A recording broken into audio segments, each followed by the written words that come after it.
Hi, welcome to the new John Sylvain Facecast studio.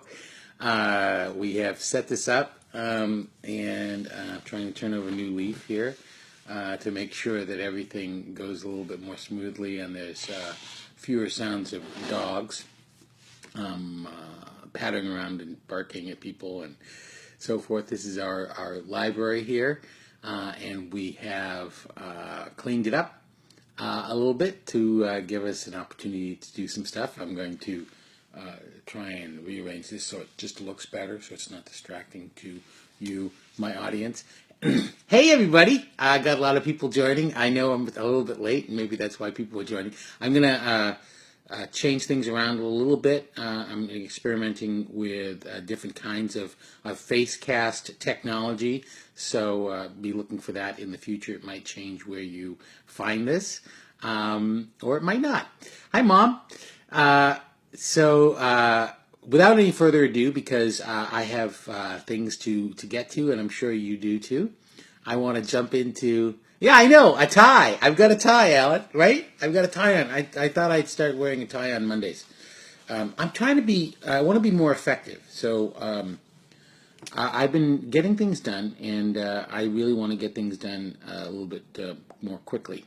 One of the things that I noticed was when we moved these books around to make a little bit more room out here, and we found a great place to donate the books. And here in Los Angeles, I think only, because there's a great bookstore out in Pasadena called The Last Bookstore that I haven't been to. It might be downtown. I don't even know where it is.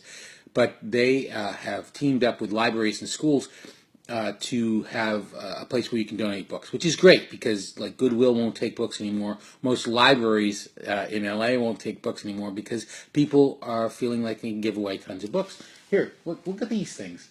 This is, I don't know what to do with these. These are the Golden Book encyclopedias, right? I mean, this seems like something you'd want to keep. In real life, it's not backwards. So it's more valuable. So I looked this up, Golden Book encyclopedias. These are completely worthless. I mean, nobody wants these.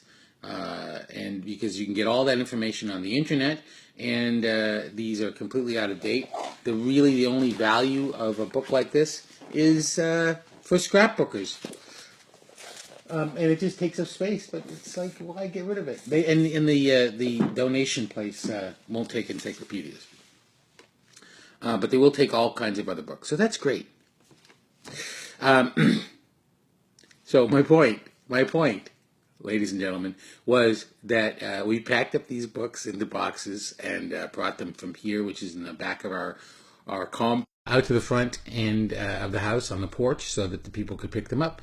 And I had boxes of various sizes, and I found that the box of books that was really, really huge was really, really heavy and hard to move. With the box of books that was smaller was really easy to move. So it's the point that I realized, smaller tasks are easier to do, and you can get the same amount of work done without straining your muscles. I thought, breaking things into smaller tasks, that's a good idea. So then I was listening to a podcast, and they mentioned this, and I did a little calculation. So every day has 86,400 seconds in it. So 1% of that is 864 seconds, which is 14 minutes and 24 seconds. So 1% of your day is 14 minutes and 24 seconds, which is amazing. So what would you do? Would you loan me 14 minutes and 24 seconds? Will you loan me 1% of your day? Well, that's about how long this Facecast thing happens, for about 10 minutes. So, you're giving me 1% of your day. So I am going to try and give you, 1% of value for that. So 1% of your day, if you spend 1% of your day meditating, every day, just 1% of your day, it'll make a huge, huge difference for you.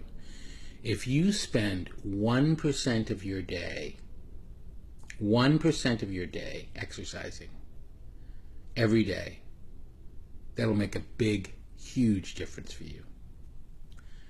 If you spend 2% of your day exercising, I mean, that's huge. That's huge, huge. That's almost 29 minutes. 2% of your day exercising. And that's really the bare minimum that you want to spend. But if you think about it, like, it's just 1% of your day. 14 minutes and 24 seconds. There's a what do you call it? Effectiveness movement called the I have to look it up. It's Pomo something or other. It's Italian for tomato. Anybody? Italian for tomato. Nobody cares about this, right? The point is, it's Pomodoro. The Pomodoro Technique. The Pomodoro Technique is based on a timer that looks like a tomato. Pomodoro. Thank you, Kate.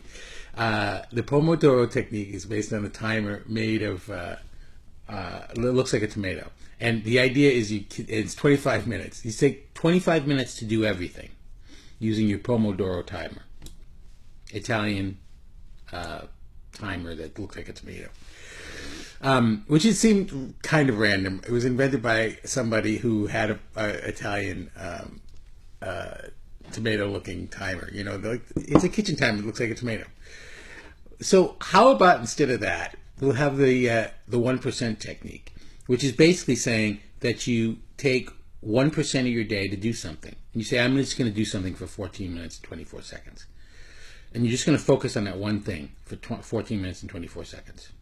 You set a timer, create a timer. I'm going to do this. I'm going to start breaking my day up into 14 minutes and 24 seconds. Now, I'm not going to, go completely crazy and be completely exact on everything.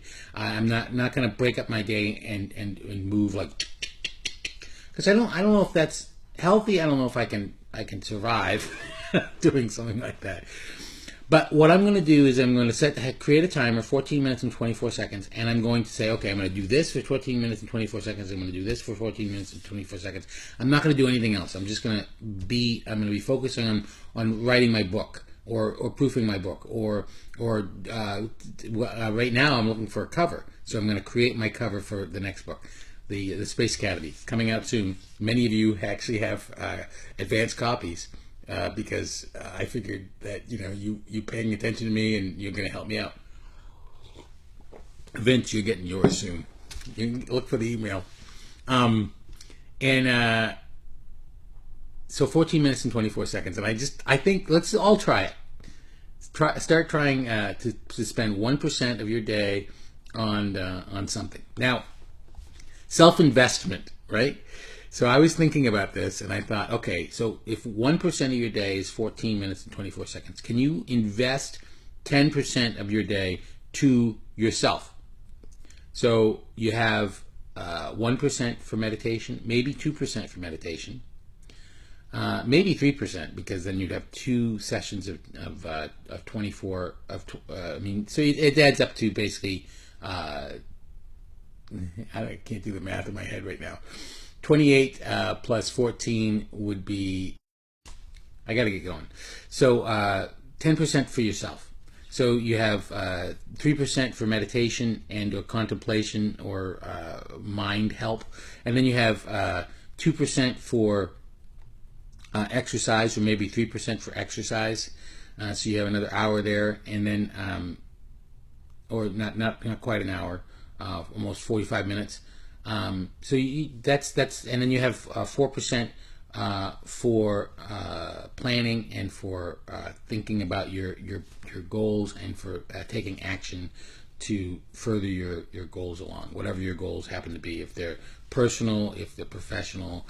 So 10%. So invest 10% of your day for yourself. Now, I told my wife this, one last thing. I told my wife that 1% of your day was 14 minutes and 24 seconds. She seemed like, that's a lot. 1% of your day doesn't seem like that much time, but then 14 minutes and 24 seconds seems like a lot of time.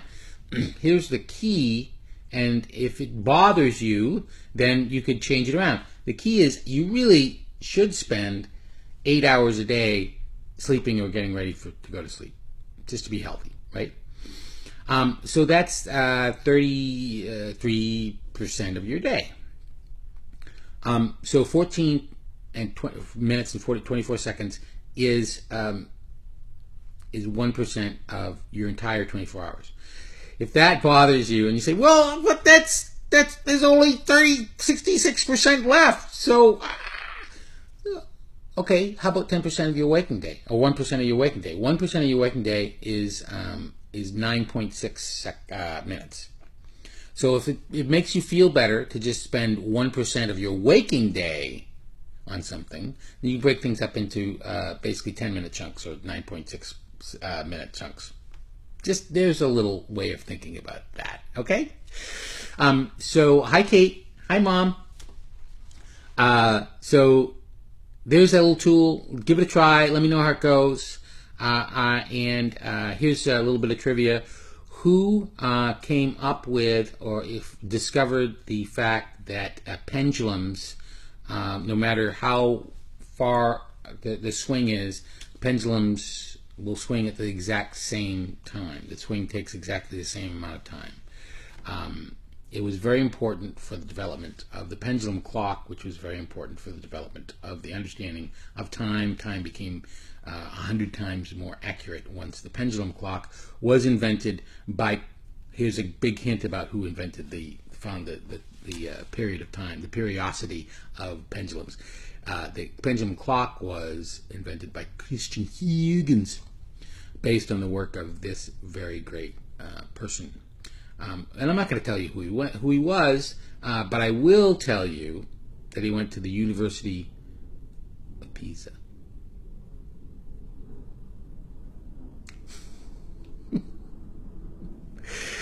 For those of you who care, Yogi's eyebrows are growing back in. He shaved them off for a play because he's very committed. And actually, he shaved them off for one performance of serial killers. I almost said crime scene. Have a wonderful day. That's your assignment. Spend at least 1% of your day having a wonderful day. Bye.